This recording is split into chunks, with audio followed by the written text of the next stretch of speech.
Hello दोस्तों, स्वागत है हमारे YouTube channel SK Study Point पे। आज आप लोगों के लिए बीपीएससी का स्टार्ट किए हैं। बीपीएससी टीचर जो अगस्त में 4.0 आने वाला है, उसी के रिगार्डिंग हम आपको आज ज्योग्राफी, इंडियन ज्योग्राफी स्टार्ट करने वाले हैं।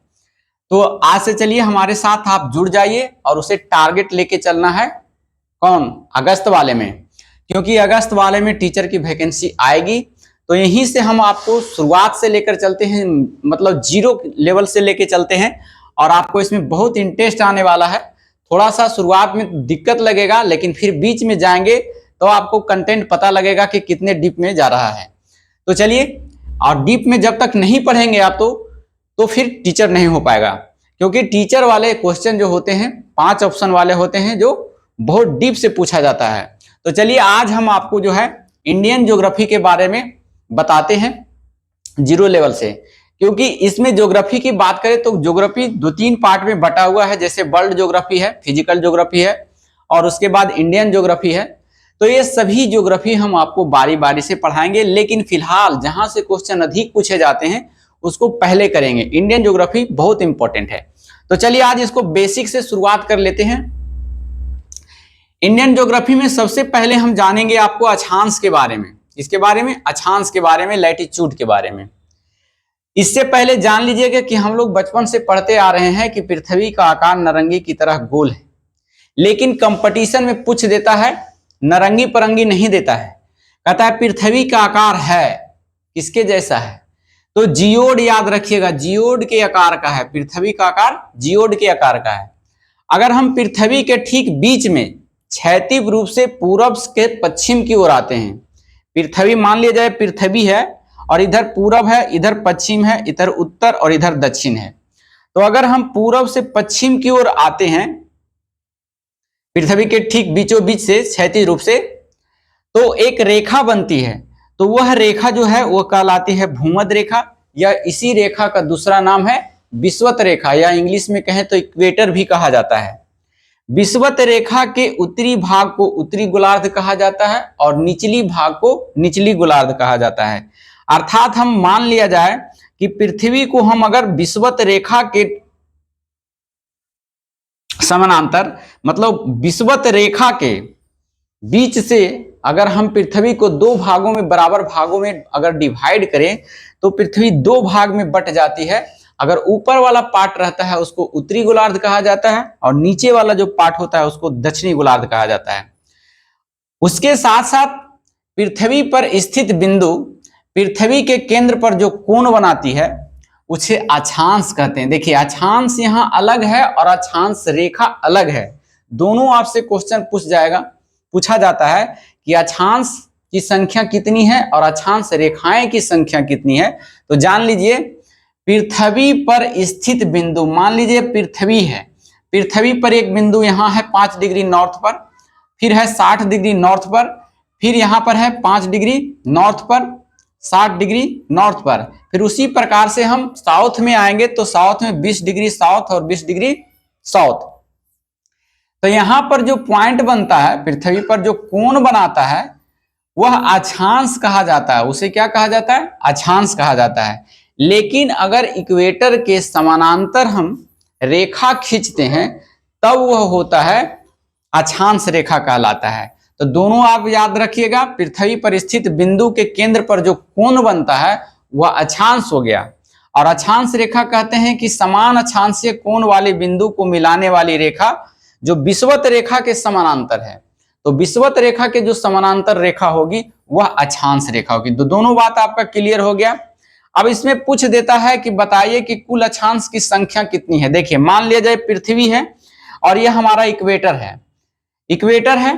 तो इधर जो ऊपर में जो खींचा गया है इसके समानांतर, विषुवत रेखा के समानांतर जो रेखाएं खींची गई है, तो वही रेखा कहलाता है आपका अक्षांश रेखा। तो अक्षांश रेखा की कभी कभी संख्या पूछ लिया जाता है कि कितनी संख्या है। तो देखिए, इधर नॉर्थ की ओर जो है 90 है, कितने हैं? 90। और फिर साउथ की ओर जो है इधर भी 90 है। तो 90 कितना हो गया? 180 हो गया। और एक विषुवत रेखा है, एक विषुवत रेखा है, तो कितना हो गया? 1 जोड़ दिए तो 81। टोटल अक्षांश की संख्या अगर हमसे पूछा जाए तो 90 ऊपर 90 नीचे और एक विषुवत रेखा, मतलब 181 जो है अक्षांश की संख्या है। अक्षांश बोला है हमने, अक्षांश की संख्या, लेकिन अक्षांश रेखा की संख्या कहा जाए तो अक्षांश रेखा की संख्या 2 उसमें घटा दीजिएगा, क्योंकि जब हम नॉर्थ पोल पर और साउथ पोल पर जाएंगे तो वहां पर जो है अक्षांश रेखा की संख्या 0 हो जाएगी, एक काउंट नहीं होगा। तो एक नॉर्थ में 90 डिग्री नॉर्थ में और एक 90 डिग्री साउथ में, दो लाइन है जो दो अक्षांशीय रेखा को घटा देंगे, इसलिए 179 अक्षांश रेखा की संख्या हो गया। तो आपको क्लियर हो गया होगा यहां से कि अक्षांश की संख्या कितनी है, अक्षांश रेखा की संख्या कितनी है।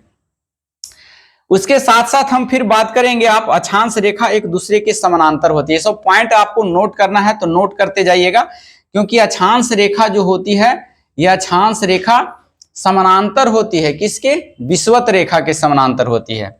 जैसे जैसे हम विषुवत रेखा से ऊपर जाते हैं, यानी नॉर्थ पोल की ओर जाते हैं या फिर हम साउथ पोल की ओर जाते हैं, वैसे वैसे जो है विषुवत रेखा की लंबाई, विषुवत रेखा नहीं, विषुवत रेखा के समानांतर जो अक्षांश रेखा है उसकी लंबाई घटती जाती है।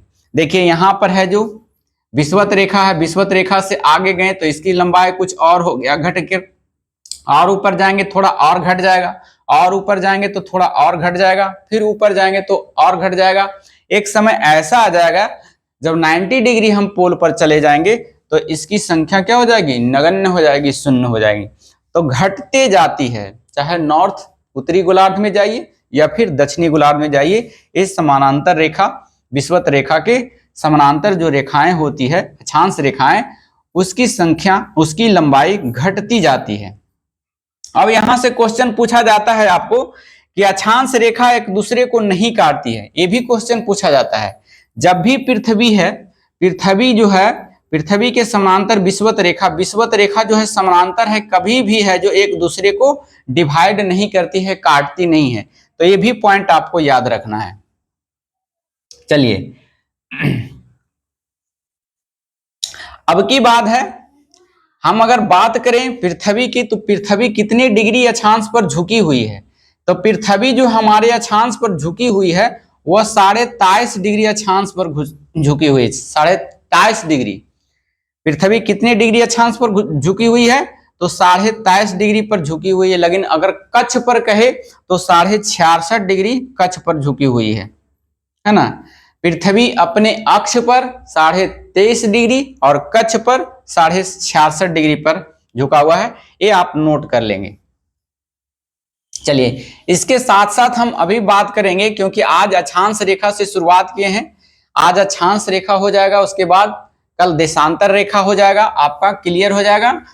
बेसिक क्लियर हो जाने के बाद फिर एंजॉय करेंगे आप पढ़ने में, है ना। तो हमारे साथ अगर हमारे चैनल पे आप नए हैं तो कृपया करके आप जुड़ जाइए, क्योंकि यहां से आपको बहुत बेनिफिट होने वाला है, जबरदस्त कंटेंट मिलेगा और कंसेप्ट भी मिलेगा। तो चलिए इसके बाद हम चलते हैं, मान लिया जाए पृथ्वी है और यह है इसका विषुवत रेखा, जिसको इक्वेटर कहते हैं 0 डिग्री। कितने डिग्री, 0 डिग्री।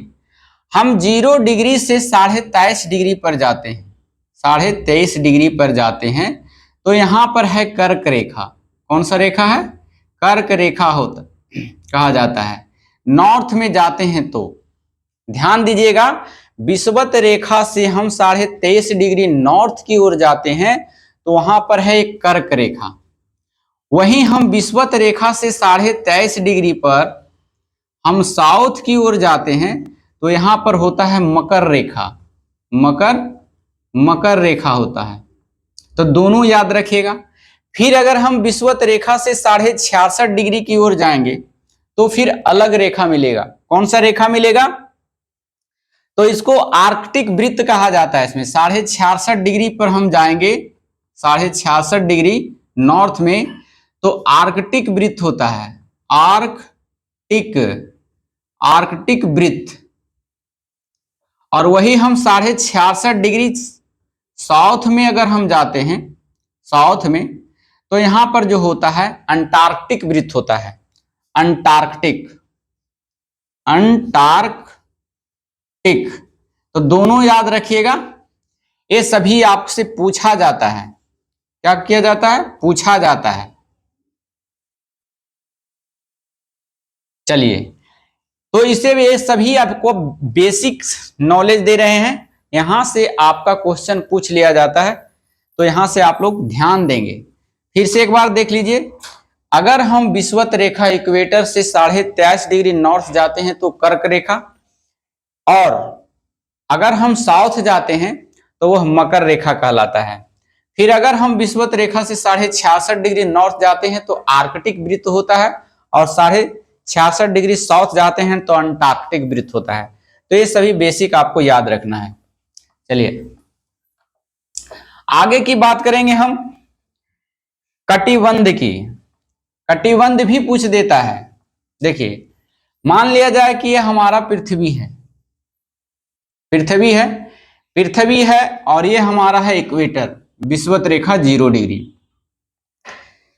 फिर यहां पर जाएंगे 23.5 डिग्री नॉर्थ और साउथ, तो यह एरिया जो आपका कहलाया, इसको हम रंगीन कर देते हैं। 23.5 डिग्री नॉर्थ और 23.5 डिग्री साउथ, ये बीच का जो एरिया आपका होता है, ये बीच का एरिया कहलाता है कटिबंध, उष्ण कटिबंध कहलाता है, उष्ण कटिबंध कहलाता है, कटिबंध। फिर हम जाते हैं 66.5 डिग्री नॉर्थ, 66.5 डिग्री नॉर्थ, और फिर 66.5 डिग्री साउथ, 66.5 डिग्री साउथ में जाते हैं। तो यहां पर जो है शीतोष्ण कटिबंध कहलाता है। इसका क्या कहलाता है? शीतोष्ण कटिबंध, शीतोष्ण कटिबंध।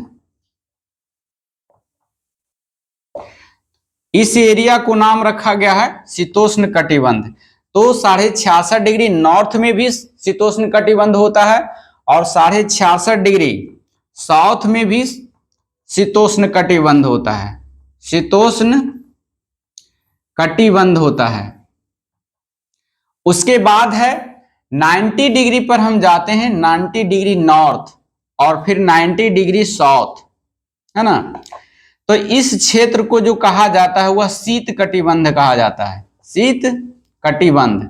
फिर यहां नॉर्थ में भी है शीत कटिबंध। तो ये सभी याद रखना होगा आपको, क्योंकि यहीं से आपका बेसिक पकड़ आएगा। अगर यहां से आप नहीं सीखते हैं तो फिर आगे की क्लास में आपको परेशानियों का सामना करना पड़ेगा।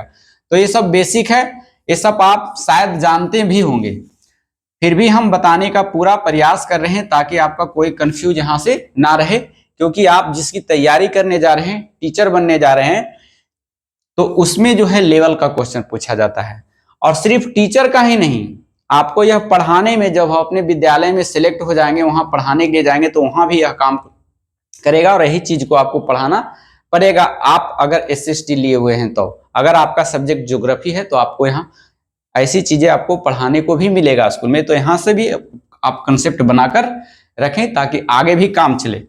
इसके साथ साथ अब जो अपेयरिंग कैंडिडेट हैं, जैसे जो टीचर आप बनना चाहते हैं, आप देने वाले हैं आप इससे पहले सीटेट वाला, तो सीटेट में भी जो SST रखे हैं सामाजिक विज्ञान, उसमें से भी यह काम आ जाएगा। जनरल कंपटीशन जितने भी हैं जिसमें आपको GS पूछा जाता है, उसके लिए बहुत ही इंपॉर्टेंट है, वहां भी काम करेगा जहां पर आपका GS पूछा जाता है।